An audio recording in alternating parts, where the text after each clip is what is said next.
మన ప్రభు అయిన యేసుక్రీస్తు నామములో మీ అందరికీ శుభములు తెలియజేయుచు ఉన్నాను. నిర్గమకాండము 17వ అధ్యాయము 15-16 వచనములు.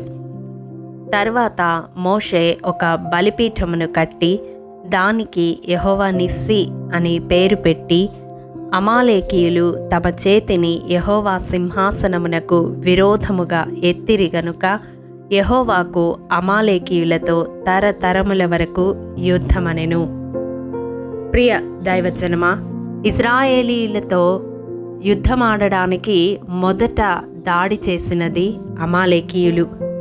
వారి మీద ఇశ్రాయేలీయులు జయము పొందిన తరువాత మోషే ఒక బలిపీఠాన్ని కట్టి దానికి యెహోవా నిస్సి అని పేరు పెట్టి, అమాలేకీయులు తమ చేతిని దేవుని సింహాసనమునకు విరోధముగా ఎత్తినందున దేవునికి అమాలేకీయులతో తరతరముల వరకు యుద్ధమని పలికినాడు.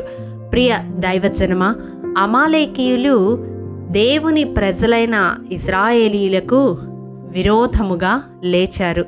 వారిని అడ్డగించడానికి ప్రయత్నించారు.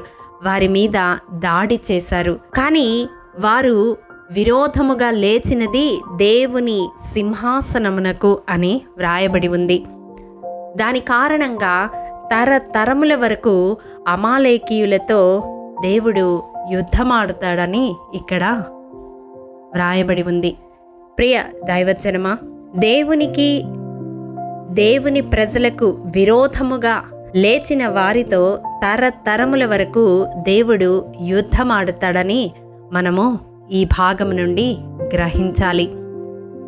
ఈ వాక్యము వింటున్న ప్రియ సహోదరుడా, సహోదరి, నీ జీవితంలో నీవు దేవునికి విరోధముగా నేను లేవడం లేదు, దేవునితో పోరాడడం లేదు అని అనుకుంటున్నావేమో. కానీ నీవెప్పుడైతే దేవుని సేవకునికి, దేవుని ప్రజలకు విరోధముగా లేస్తావో, అది నీ తలంపులతో కావచ్చు, నీ క్రియలతో కావచ్చు, నీ నోటి మాటలతో కావచ్చు, ఏ విధముగానైనా నీవు వారితో ఎదురాడినప్పుడు వారి పక్షముగా దేవుడు నీతో యుద్ధము చేస్తాడని ఎన్నడైనా ఆలోచించావా?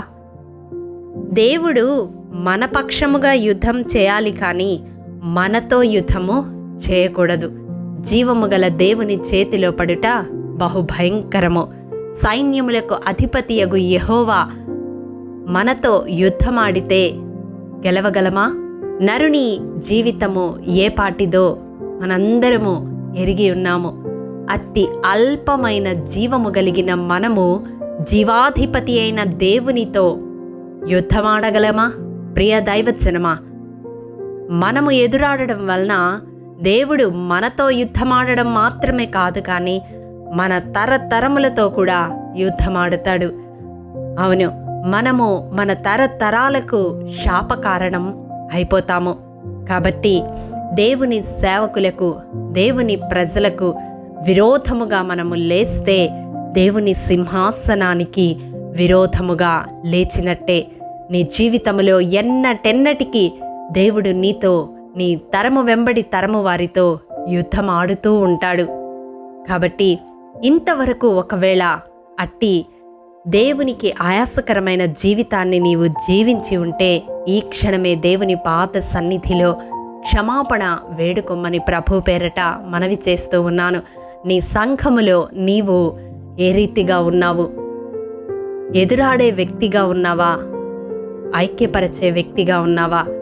ఒకవేళ ఎదురాడుతూ ఉన్నట్లయితే నీవు ఎదురాడేది ఆ సంఘములో ఉన్న సేవకునితో కాదు, ఆ సంఘములో ఉన్న సంఘ పెద్దలతో కాదు, కానీ దేవుని సింహాసనానికే విరోధముగా నీవు ఎదురాడుతున్నావని జాగ్రత్త పడాలి.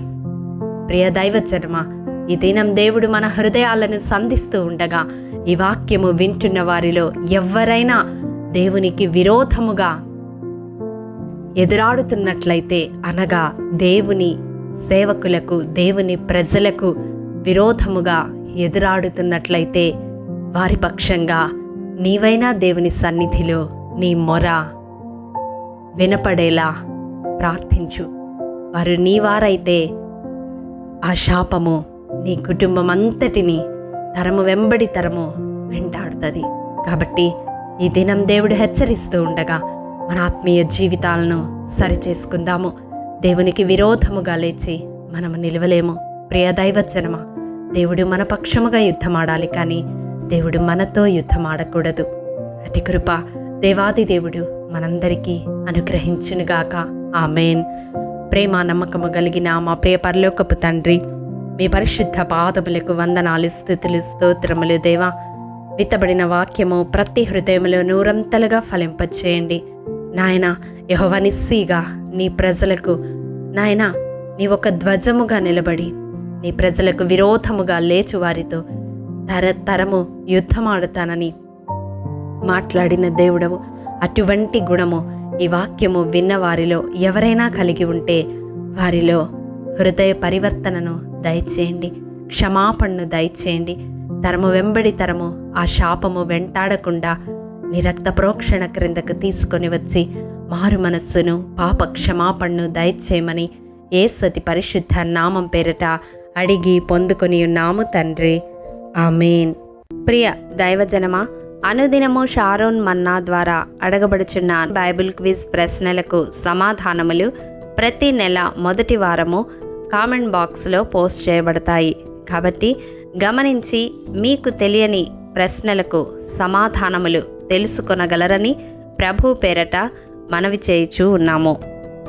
ప్రియ దైవజనమా, ఈ దినం బైబిల్ క్విజ్ ప్రశ్న: ఐగుప్తు దేశమును దేవుడు ఏ గృహముతో పోల్చాడు?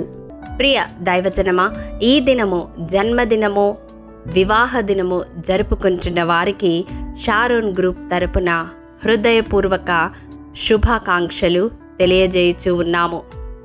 దేవుడు శ్రేయస్కరమైన ఆశీర్వాదములతో ఈ సంవత్సరాది నుండి సంవత్సరాంతము వరకు మిమ్ములను నింపాలని ప్రార్థిస్తూ ఉన్నాము.